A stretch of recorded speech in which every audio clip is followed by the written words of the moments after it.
Good evening. Yes, Anna.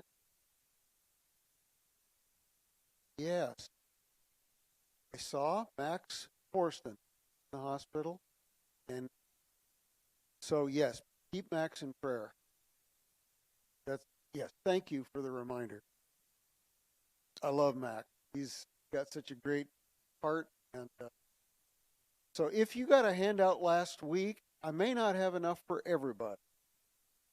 If you didn't bring it with you after last week, which I would guess about half didn't, um, then take one. It is the same handout as I gave not last week before. How's that? But we can make more. We can make more.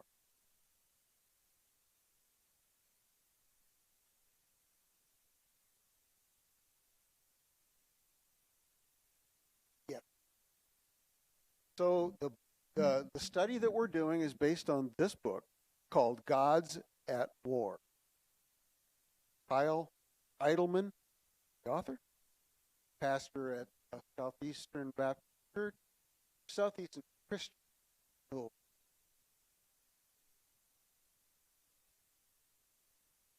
so also on Saturday is my wife's 50th high school class reunion.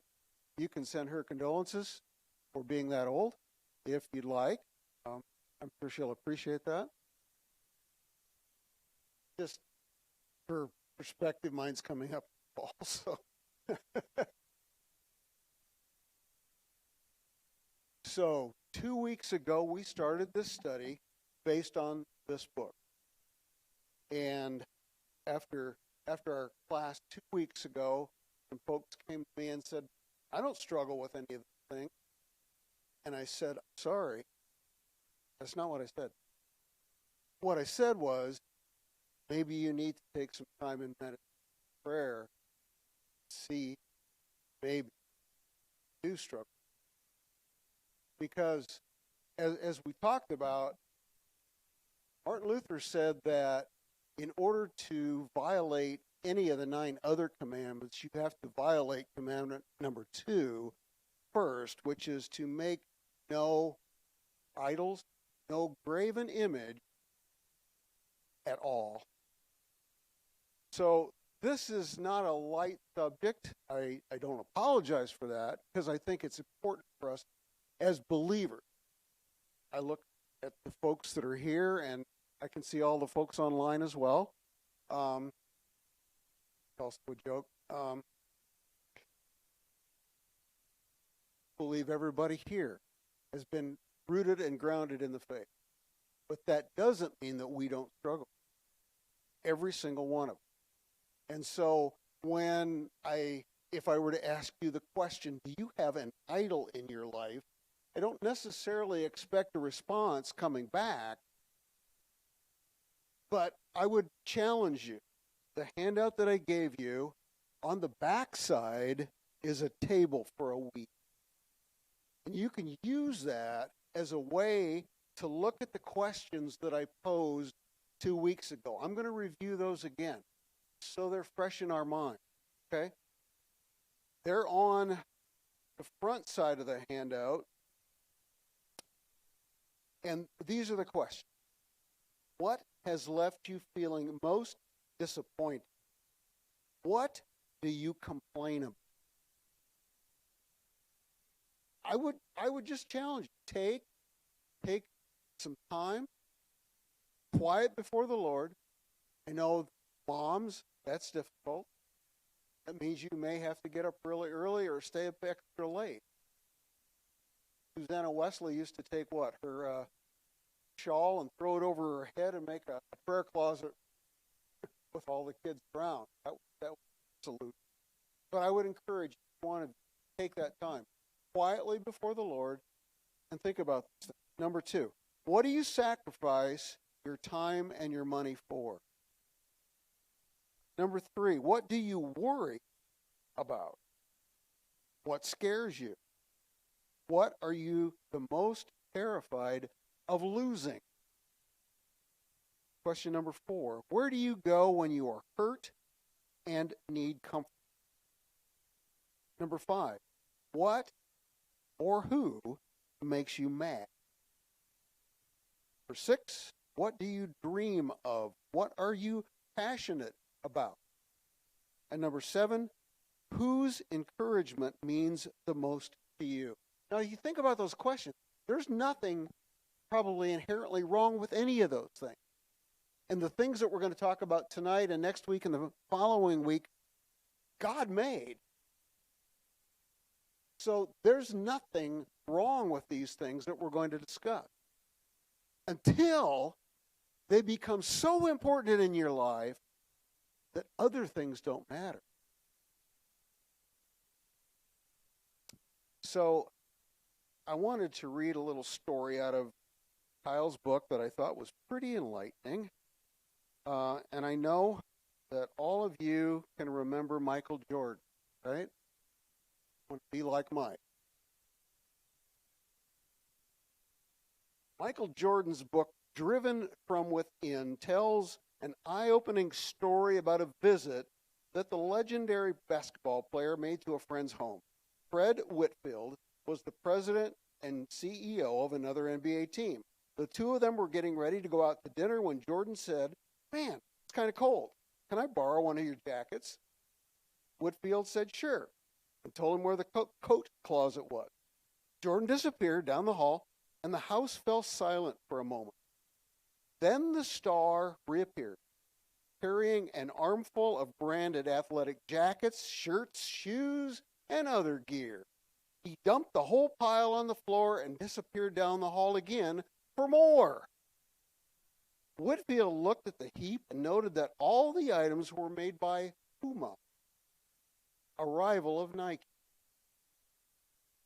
Jordan had found that the closet had materials made by both manufacturers, and Jordan, so associated in the public mind with the Nike swoosh, did not approve. The Nike items were there because Whitfield was a close friend of Jordan. The Puma stuff had come as the result of his close friendship with Ralph Sampson, an ex-player who promoted that brand. Whitfield stood and waited to see the fate of his Puma gear. Jordan walked into the kitchen, came out with a butcher knife, and cut the pile of gear on the floor into thousands of pieces. When he had thoroughly destroyed the athletic gear, he gathered it all up again, carried it to a dumpster for disposal. When he was done, Jordan returned to Whitfield's side and said, "Hey, dude, call my Nike representative tomorrow and tell him to replace all of this. But don't ever let me see you again in anything other than Nike. You can't ride the fence." You can't ride. Michael Jordan can get away with that. I don't have any athletic gear named after me, so that's not a problem. But the point you get, right? He said, "It's me or nothing." The exact same point that God made when he wrote, "It's me or nothing." So tonight we're going to look at, on your sheet, I've broken this down into 3 categories. The study is called Gods at War. Where do gods reside? Well, they reside in a temple, don't they? I've been to Athens. I've seen the Parthenon up on the hill. Athens was a far dirtier city than I anticipated it would. I thought it'd be gleaming white. It's not. I guess that's just years of travelers coming in and out of the city. But it's amazing to see on top of the hill in Corinth as well, you see the Acrocorinth. It's the same kind of a temple. So the gods generally reside in a temple. So tonight we're going to look at what's called the temple of pleasure. So if you were going to maybe name a god that would fall into the category of the temple of pleasure, what might you say? What gods would you name for that temple? And I'm not looking for Zeus or Hermes. Any suggestions? Gods of pleasure in your life. I'm sorry? Naps. No, there's nothing wrong with naps. Naps are good. In fact, as we look at the plan for the week that God gave us, how many days out of 7 did he say rest? 1/7 of the week we're supposed to rest. Naps are good. I like that. That's not exactly what I was looking for. So let me fill in a couple of the blanks. One of the gods that we're going to look at tonight is the god of food. Now, okay, I hear this going on in the background. Yeah, that's me. From all these people that do not need to lose weight. I'm in that category. This is not about weight loss. This is not about diet and exercise. This is, where do I go when I answer any of those 7 questions and I need comfort? Do I go to the refrigerator and pull out, I guess it'd be the freezer, the cookies and whatever, ice cream, and then when you're all done and you look and the tub is empty, and you say, oh, I probably shouldn't have eaten all. And then you quick run to Dollar General and buy the replacement tub and put it in the freezer so your spouse doesn't realize that you've eaten that entire tub of ice cream. Where do you go for comfort? You're on your way home from work and you're so discouraged by your day that you stop there and you get a 6-pack. I'm not saying any of you do that, but some people do. I worked with some guys that by the time they were out of the parking lot at work, they had already consumed 2 beers. And by the time they got home, they had downed an entire 6-pack. That's how they dealt with their work environment. And one of my buddies ended up at Stepping Stone, and now he's been sober for going on 10 years. But I remember when that was his every day, he had it in his vehicle. He'd pop the first one as soon as he got in. Where do you go for comfort? So you might say, oh, food is not an issue, but where do you go for comfort? Do you pull out that bag of Doritos and then you realize the only thing left in the bottom is the dust? Have you ever tipped the bag up and you get that dust and it goes in your eyes? That hurts. Don't do that. That's dumb. I've done it. Where do you go for comfort? And if the answer is food and you don't want to admit it, maybe you need to. Okay, that's God number 1 we're going to look at. Pleasure, God of pleasure. The second God of pleasure is the God of sex. Who invented the idea of sexual relations? God. God made that. He made it pleasurable. He made babies the result of that. So it's not a bad thing. It's a bad thing when you go outside the boundaries of what God says, this is the right way and this is the wrong way. An example, fire in your fireplace is good. It's in the right place. A fire, when the embers jump out of the fireplace and are in the carpet on your floor, is bad. That fire will cause your house to burn down, possibly. Fire in the right place is good. Fire in the wrong place is not. The same has to do with sex. We're going to talk about that one as well. And then the third one, if you're filling in the blanks, as I hope you are, the third God is the God of entertainment. And you can come up with all kinds of things. I've got a story that I'm going to read a little bit later when we talk about entertainment.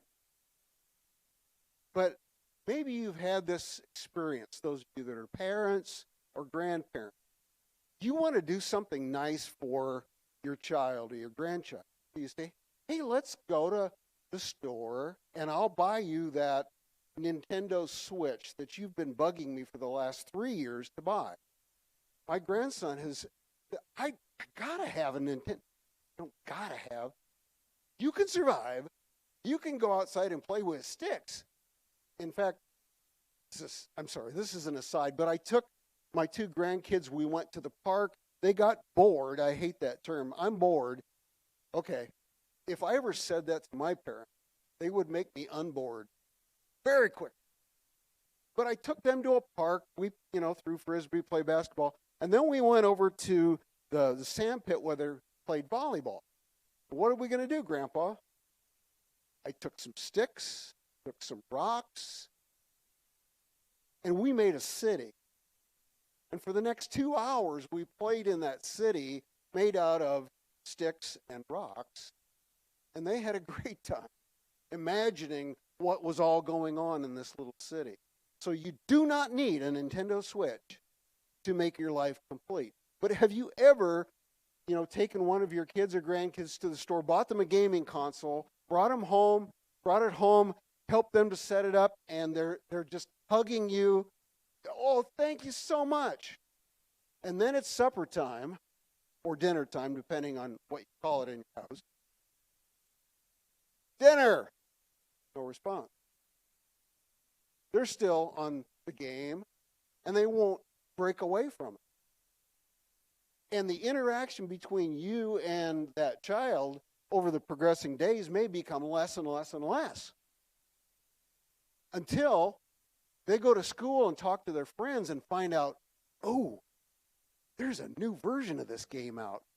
Will you buy that for me? Because I've done all the levels of this game. I can't go any further.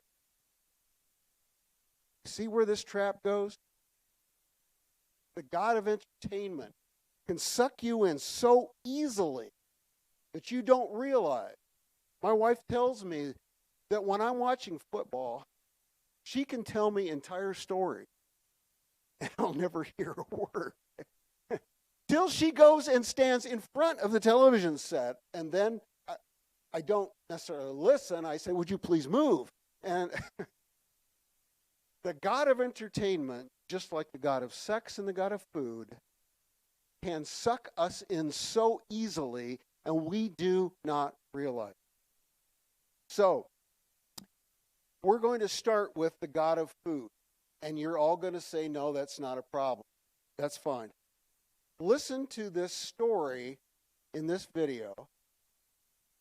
Listen deeper than just the story of food, and see if there isn't something that will speak to you about a God that replaces things in your life. For those of our friends that are online, I apologize. This is a copyrighted video, and we cannot live stream. So we'll take a break, and we'll be back in about 20 minutes.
Food may not be your issue.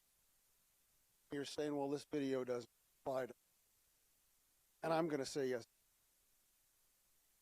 Because at the root, all of us will go after a God, whether it's the God of food or sex or entertainment. And we need to come to grips. So, I was thinking about who I am, and I went back to the book of Genesis in chapter 1 and verse 26, and it says, "Then God said, let us make man in our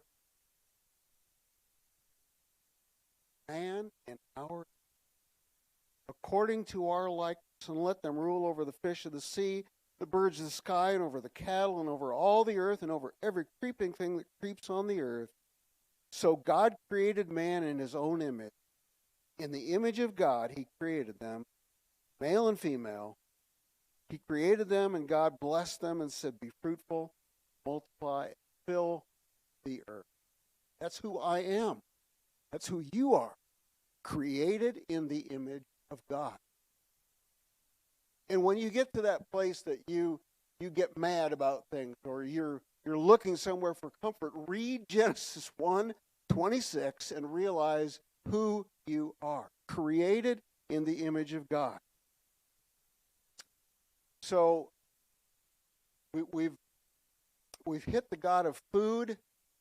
Anybody enjoy going to Cheesecake Factory? No? I see a few hands. Some of you have heard of Cheesecake Factory. Their menu looks like a book with chapters. It's that big. Is there anything wrong with that? No. I don't think so. But when that becomes your God, when you replace the good that God provided and made another God in place of it, that's where the problem is. John chapter 6, you know the story of the feeding of the 15,000, right? Well, that's really what it was. It's always in your Bibles where it says feeding the 5,000. But there was probably just as many women and children, at least, so that total is probably 15,000. And what did the disciples, after they went to McDonald's and realized they could only get so many Happy Meals, do? They found a boy, and, the standard Sunday school image is this boy has sliced bread from a Wonder Bread loaf, right? And 2 fish that are already filleted and ready to go. That probably was not the case. Oh, and just an aside, this dawned on me when I was reading that story in John 6. How many things were there in order to make that basket lunch? 5 fish, or 5 loaves, and 2 fish. How many total is that? 7. Ooh, what's 7? It's the number of completion. Well, you can research that on your own, but that one just hit me this week. John 6, the people were filled, and then overnight what happened? Jesus went to the other side. They didn't know where he went. They didn't see a boat where he went. So what did they do? They followed the free lunch. They said, feed us again, Jesus. And he said, I am what? I am the bread of life. Just like he said to the woman at the well, I'm the living water, you need that. And she says, what does that mean? But what happens in John 6 by the end of the chapter is that people stopped following Jesus because he quit providing the free lunch that they were expecting. And in some, in that culture, food, survival was everything. Okay, the god of sex. The interesting thing to me, the Hebrew for the word sex is really the mingling of soul. The mingling of soul. So when that is taken out of the context that God gave to us, what happens? We've mingled souls, just like the fire that's on the carpet from the fireplace. It's in a place that it shouldn't be. If you were going to look up an example of this, and we don't have the time tonight, I would encourage you, read 2 Samuel chapter 13. In that chapter, you will find the story of a brother and sister, Amnon and Tamar. They're half-brother and sister. Amnon lusted after his sister to the point that he was literally sick because he wanted her so much. And his friend Jonadab came up with a scheme that he was able to get her into his bedroom, and then he violated her. Well, that tore David's family apart. That tore the whole royal family apart because of that. But that wasn't all, was it? Tamar's full brother, Absalom, plotted for 2 years to get his revenge on Amnon. And the whole country suffered because of one man's lust for his half-sister. When something good becomes a god, the pleasure it brings dies in the process. God will always confront his competition. Always. So we could take another side trip, and you know this story in 1 Kings. Kyle mentioned it. It's the story on Mount Carmel with the prophet Eliah.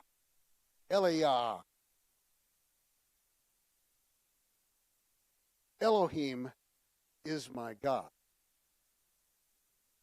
Eli, God. And so you know that story, right? Ahab married a Sidonian woman by the name of Jezebel, and she had all but about 100 prophets of God killed. And Ahab was chasing down Elijah because he prophesied against him. Elijah said, okay, it's not going to rain for a long, long time. How long was that long, long time? 3.5 years. It did not rain. In that culture, in that agricultural culture, what did rain mean? Absolutely everything. And so when Elijah comes to confront Jezebel's prophets of the god Baal, and there were 450 of them, and then 400 more prophets of the Asherah, which is a fertility goddess. They met on a mountain in northern Israel. I've been there. Pastor Scott's been there. Jason, have you been there? Okay. Next trip. Stood on that mountain, and Elijah, one man on his own, except he had God with him, confronted 850 prophets of Baal and Asherah. Right? And the interesting thing is that Mount Carmel was the sacred dwelling place of, Baal. That's his home turf. That's like playing a football game in the home team's stadium. 850 prophets to one. Elijah says it's not going to rain for 3.5 years.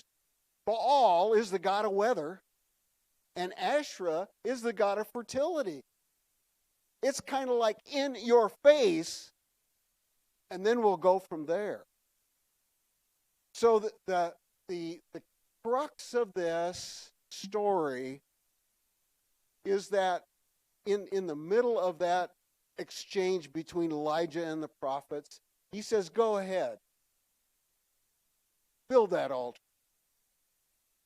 and see what your god Baal will do. And then when it goes from 9 o'clock in the morning to noon and nothing happens, what does Elijah start to do? He does the moonwalk because he said, okay, where's your God? Maybe he went on vacation. Maybe he's gone somewhere else. Maybe he's sleeping. And in fact, the Hebrews said, maybe he's off relieving himself. That's literally what it says. Elijah, one man in God, against 850 prophets. And finally, what happened? Elijah rebuilds the altar, and he digs a trench. He puts the wood there, and then in the middle of a drought, he says what? Water, water, water, water. We've heard sermons on your wet wood will not burn. This wet wood did. But at the end of this, Elijah says to the people, choose this day. Does that sound familiar? When they received the 10 commandments or the 10 words, they were told to choose. And in that, they said, yes, we'll obey. And here they said nothing. Just like Baal's response, nothing. They wanted it both ways. And unfortunately, that's where the god of sex can lead us. I've got a story about the god of entertainment, and I think this will, I hope, illustrate where this can go, and you better understand the story without me explaining. So here it goes. People arrive hours early for church. On Sunday mornings, they don't just set a backup alarm clock to assure they wake up in time. They set a backup to the backup. They arrange their schedules to make sure they don't miss gatherings for worship. Throughout the week, they talk about what happened on the previous Sunday as excitement builds for the upcoming church service. There are all-day talk shows on the radio devoted to reviewing last week's service and breaking down the next one. There's even a TV show called Church Center that runs highlight clips of church activities that have happened across the nation that day. When Sunday comes, the members start loading up their trucks, SUVs, and sedans hours before the service starts. Hurry, Dad says frantically, we're behind again. It's 6 a.m., says Mom. Church doesn't start for 5 hours. Dad says, last time we left at this time, we had to park 3 miles from the sanctuary and sit in the nosebleed seats. Someday, I really want to sit in the front row, but you have to camp out on the church lawn for any chance of that. The roads are really congested on the way to church, no matter how early you leave. At church, there are vehicles parked as far as the eye can see, and folks are out tailgating.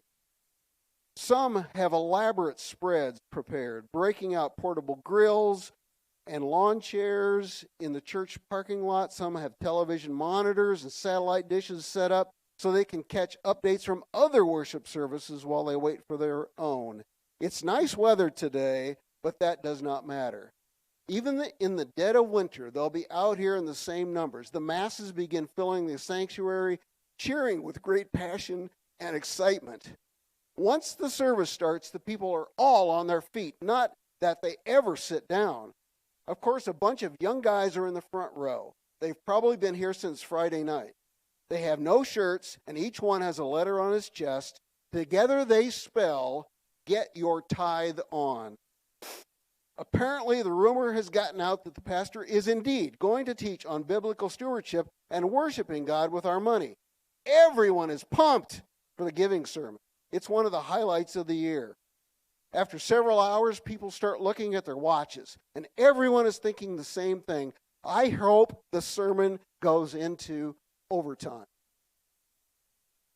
Okay, can you make that very, very subtle connection to the God of entertainment? I thought that story really nailed it. The God of food, the God of sex, and the God of entertainment. Those gods of pleasure can suck us in. And I want to just kind of recap where we've been so you don't forget.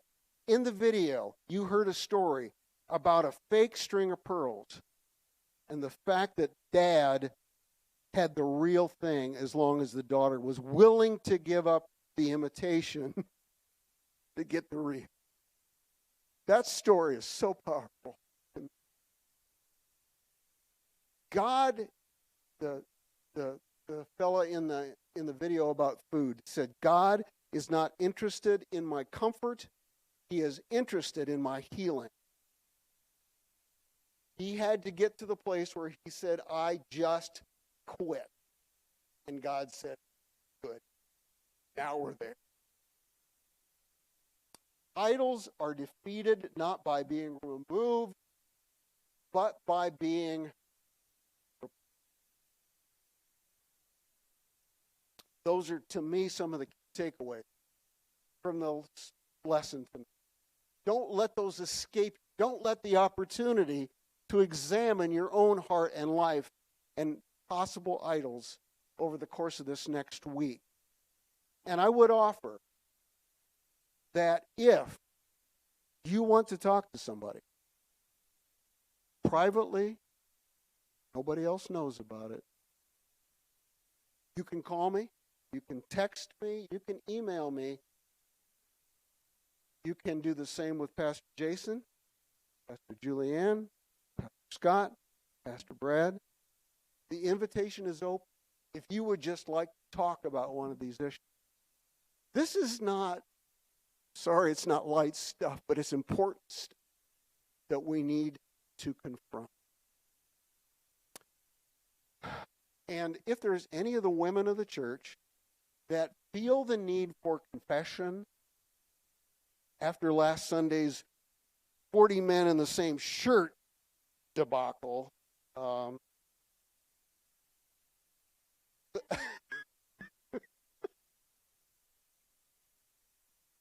so I've heard about husbands planning revenge. The revenge, and I'm totally serious. The story of Amnon and Tamar, what was the net result of that story with Absalom?